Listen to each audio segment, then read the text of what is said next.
Well, today I need some help. I've got this old Skiff and I'm not quite sure what to do with it. This is my old, I think it is a 1990. It's the same age that I am. The old Skiff, it's 18.6. And this thing's been in the family forever. My dad got it when I was about 6 years old and fixed it up. But I've been using it ever since, and normally this thing is so dirty. I haven't used it in the last month or two, and it's been sitting out here getting nasty. I need to clean it up again. But what I've got, as you can see, if you're familiar with these problems in these decks, I've got some major cracks going on. And, you know, every year or two, I've always tried to seal all these screw holes and everything, but, you know, after a while of running them in and out, it just doesn't do anything anymore. And things have been changed, and here's a hole here that I've tried to patch and, you know, worked with a little bit, but haven't ever sealed completely. And I don't know, I remember this has been an issue pretty much all of my life. This boat was pulled out of a cow pasture. And what we've got to do is figure out pretty much, one, can I rebuild it? Is it worth being rebuilt? And two, how much is it going to cost? So I went through here, and from the best I understand, there is not a stringer, but I think it's a bulkhead pretty much going across the boat every, I think it's 6 inches. And I've measured out and tried to calculate up the cubic feet of foam that I'm going to need to do this. And pretty much what I came up with was, I think if it was 4 pounds, if I needed 4 pound foam density, it was going to be, I don't remember the cubic footage, but it's going to be about $430 just for the foam. The foam pretty much figured out. The glass, I figured 2 layers of biaxial will probably be enough. And I've got probably enough. I've got a whole roll of biaxial and I think 15 gallons of epoxy. I believe that's right. So I think I can use that, and I think it'll be okay. So that won't be really in the equation. I guess somewhat it will be, because I'm going to be stealing it from another project.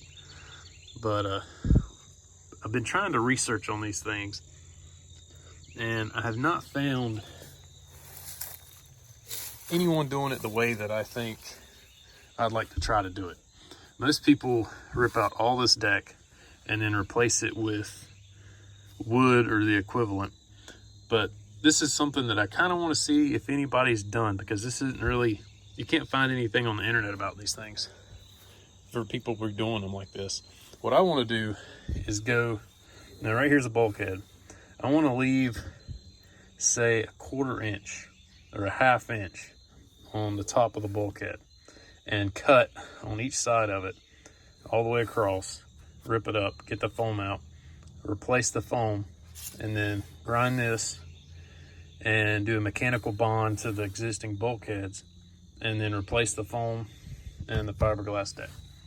So if anybody's done that, let me know what you think. Let me know if that's a good idea, somebody's done that and it worked out well for them, or if you think I should just trash the thing. But I hate to. This boat's been around forever. I really don't want to trash it. I'd like to be able to fix it. For one, the motor on this thing, it looks pretty bad, but it's ran good for a long time, ever since we've had it. Gosh, this thing is nasty. I get the leaves out of here. But, I mean, it's ran great for years. And I don't really want to put a new motor on it, or I've looked up just the holes, buying just a hole for these things. And the hole is going to be about, I think it was about $8,000 or $10,000 for a new hole. So if it'll work the way I think it is, I think I could come out pretty good and keep this boat around for quite a bit longer. Well, on the outside, it really is pretty good. There's one area right here that I'll need to do some patchwork, but everything else is really good on the outside. It's all obviously nasty and dirty because it's not shop kept, and I haven't kept it good and clean like I should have. And I should have my butt kicked for not getting the little carport to put this thing in. But Hindsight's 2020. But back here at the transom, I've got kind of the same issue going on. And I've got the same kind of spider cracks right here. But I'm not 100% sure. I haven't drilled the transom yet to see what material it is made out of right in here. Because, you know, it's got this step right here where it gets thicker. But if anybody knows, let me know. I'm assuming it's probably plywood, but it could be foam, but I'm gonna assume it's plywood. Well, as you can tell, I started this video off during the day, and I got to thinking, you know, there's a few things I didn't really put in there that say, it's kind of one of those things you always sit around and think about at night, and you're like, man, I should have said this or should have said that, but I didn't. So there's my next project I'm working on right now, an old horse trailer for cows and goats. But if anybody wants to see these videos, has interest in, you know, watching a restoration on an old skiff, let me know. And if anybody has any comments, please let me know as well, and anything is helpful. So for everybody watching, please subscribe. And, you know, I think I'm about 90% sure I'm going to tackle this. So if you want to see it, go ahead and subscribe, and we'll see you next time.